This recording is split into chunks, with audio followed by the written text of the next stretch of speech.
जय माता दी। व्यास जी आगे बताते हैं, उस भयानक तथा रोमांचकारी महासंग्राम में ब्रह्मा आदि देवताओं की विभिन्न शक्तियां भी चंडिका के पास पहुंच गईं। जिस देवता का जैसा रूप, भूषण तथा वाहन था, ठीक उसी प्रकार के रूप, भूषण और वाहन से युक्त सभी देवियां रण क्षेत्र में पहुंच गईं। ब्रह्मा जी की शक्ति, जो ब्रह्माणी नाम से प्रख्यात है, हाथ में अक्षसूत्र तथा कमंडल धारण करके हंस पर आरूढ़ हो वहां आई। भगवान विष्णु की शक्ति वैष्णवी गरुड़ पर सवार होकर रणभूमि में आई। पीतांबर से विभूषित थी वे और उन्होंने हाथों में शंख, चक्र, गदा, पद्म धारण कर रखा था। शंकर जी की शक्ति भगवती शिवा बैल पर सवार होकर हाथ में उत्तम त्रिशूल लिए, मस्तक पर अर्धचंद्रकार धारण किए और सर्पों के कंगन पहने वहां उपस्थित हुई। भगवान कार्तिकेय के समान ही रूप धारण करके सुंदर मुख वाली भगवती कौमारी युद्ध की इच्छा से हाथ में शक्ति धारण करके मयूर पर आरूढ़ होकर आईं। सुंदर मुख वाली इंद्राणी अतिशय उज्जवल हाथी पर सवार होकर हाथ में व्रज लिए वहां पहुंची। इसी प्रकार सूकर का रूप धारण करके एक विशाल प्रेत पर सवार होकर भगवती वाराही, नरसिंह के समान रूप धारण करके भगवती नारसिंही, यमराज के समान रूप वाली भयदायिनी शक्ति भगवती याम्या हाथ में दंड धारण किए और महिष पर आरूढ़ होकर मधुर मधुर मुस्कुराती हुई संग्राम में आईं। उसी प्रकार वरुण की शक्ति वारुणी, कुबेर की मदोमंत शक्ति कौबेरी भी समरभूमि में पहुंच गईं। इसी तरह अन्य देवताओं की शक्तियां भी उन्हीं देवों का रूप धारण करके अपनी अपनी सेनाओं के साथ रणभूमि में उपस्थित हुईं। उन शक्तियों को वहां उपस्थित देखकर भगवती अंबिका बहुत हर्षित हुईं। इससे देवता निश्चिंत और प्रसन्न हो गए और दैत्य भयभीत हो उठे। लोक कल्याणकारी शिवजी भी उन शक्तियों के साथ वहां संग्राम में भगवती चंडिका के पास आकर उनसे कहने लगे, देवताओं की कार्य सिद्धि के लिए आप शुंभ, निशुंभ और अन्य जो भी दानव उपस्थित हैं उन सब का वध कर दीजिए। साथ ही सारी असुर सेना का संहार करके और इस प्रकार संसार को भय मुक्त करके ये समस्त शक्तियां अपने अपने स्थानों को चली जाएं।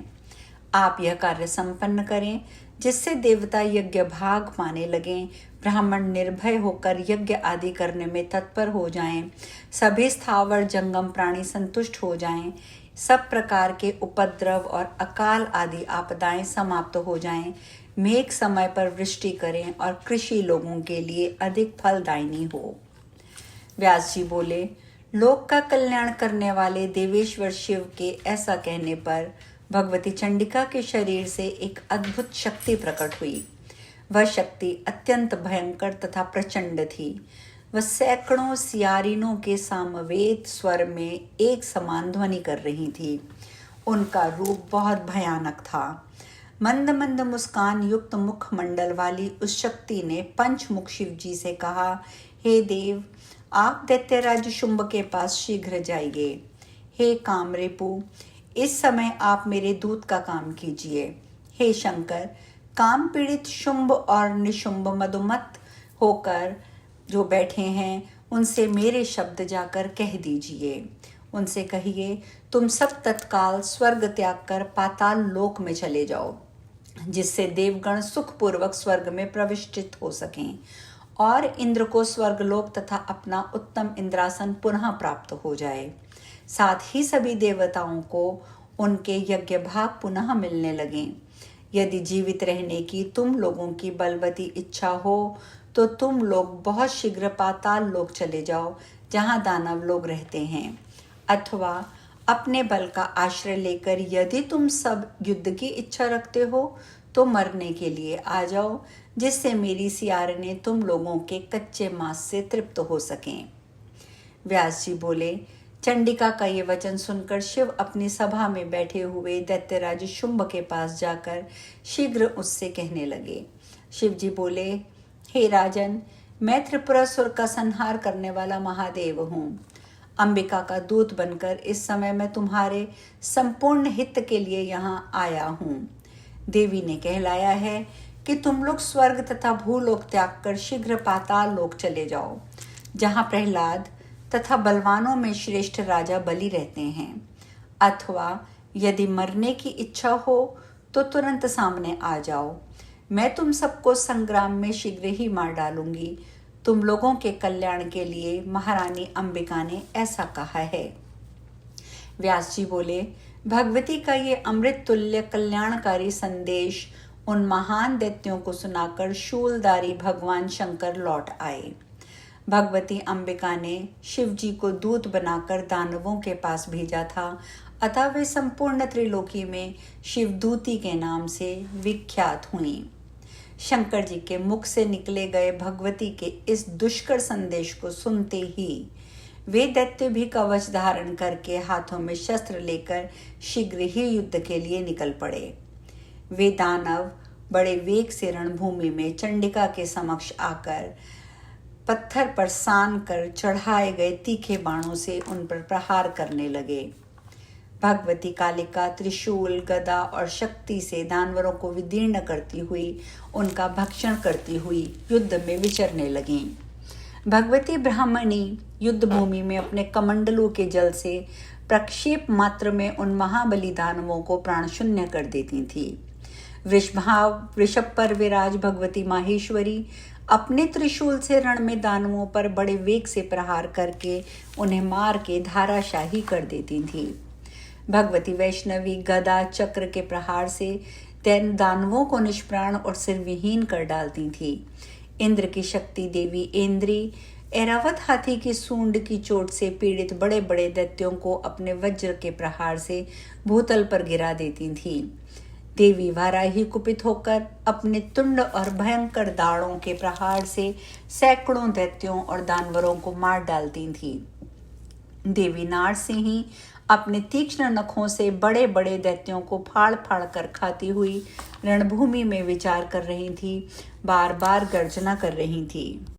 शिवदूती अपने अट्ठास से ही दैत्यों को धाराशाही कर देती थी और चामुंडा तथा कालिका बड़ी शीघ्रता से उन्हें खाने लगती थी। मयूर विराजमान भगवती कौमारी देवताओं के कल्याण के लिए कानों तक खींचे गए तीक्ष्ण बाणों से शत्रुओं का संहार करने लगी। भगवती वारुणी सम्रांगण में दैत्यों को अपने पाश में बांधकर उन्हें अचेत करके एक के ऊपर एक के क्रम में गिरा देती थी और वे निष्प्राण हो जाते थे। इस प्रकार उन्मात्र शक्तियों के प्रयास से दानवों की वह ओजस्विनी और पराक्रमी सेना युद्ध भूमि में तहस नहस होकर भाग खड़ी हुई। उस सेना रूपी समुद्र में बड़े जोर से चीखने, चिल्लाने, रोने की ध्वनि होने लगी। देवी के गणों के ऊपर देवता पुष्पों की वर्षा करने लगे। दानवों की भयंकर चित्कार और देवताओं की जय ध्वनि सुनकर रक्त बीज बहुत कुपित हुआ। उस समय दैत्यों को पलायत देखकर और देवताओं को गरजते हुए देखकर वह महाबली और ओजस्वी दैत्य रक्त बीज युद्ध भूमि में स्वयं आ डटा।